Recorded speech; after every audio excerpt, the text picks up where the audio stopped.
First to cover breaking news with Kristen Bean and Alex Elich. And your accurate first alert weather forecast with meteorologist Ed Russo.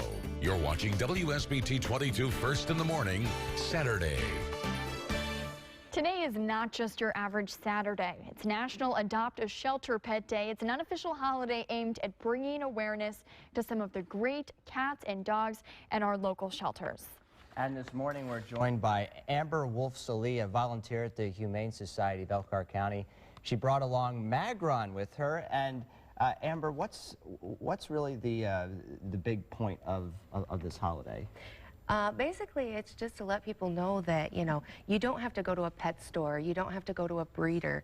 There are so many wonderful, wonderful dogs and cats and other animals that are at the shelter that you can get. And, they need the love. They're there in a cage. We're wanting to be out. They want to be with, a family. They want to be loved. And, it's expensive to go buy a dog. It's expensive to do that, but you can go and for a very, very good deal get, a friend for, their life, and that's what they really need. Tell us about Magron. Magron is a Shar Pei mix. In all his pictures, he looks very big. He obviously is not. He's about 40 pounds, and he is just an absolute lover. He's 8 years old, but he still has a lot of life in him. He's been there since November and came in as a stray. So the police brought him in. We don't know how long he'd been on his own, but he's gaining some weight, and he is a handsome boy, and he listens, and he needs a home. He needs a home. Yeah, and many other stories like his there. That really, that's what this is about: is bringing awareness, getting people to the shelters to try to get some of these guys a new home. Right, yeah. There are so many different kinds of dogs, and so many dogs that people look at and just at face value think, oh no, not going to have that dog.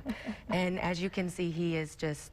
He would be a wonderful addition. How often are you guys near capacity? And a lot of shelters that bring in strays, I mean, you guys fill up pretty quick. We do fill up pretty quick. There's different times of the year where it gets worse, but we do try to work with some of the shelters in the area and the other no-kill rescues to try to move the animals through the system so that they have a little more publicity and have a little different area, so people can see them.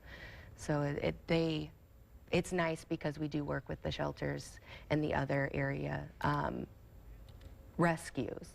Okay. So what's the biggest, I mean, adopting a pet is a huge responsibility, and one of the most unfortunate things we see is somebody takes on that responsibility. They have the dog or cat for a few days, and then they feel like they can't take care of the dog or cat, and they have to return it, which is unfortunate because the pet's trying to get acclimated, getting to a new home. So how do you encourage people to really understand what kind of responsibility entails with owning a pet? Well, pets are a lot of work, and they take a lot of time.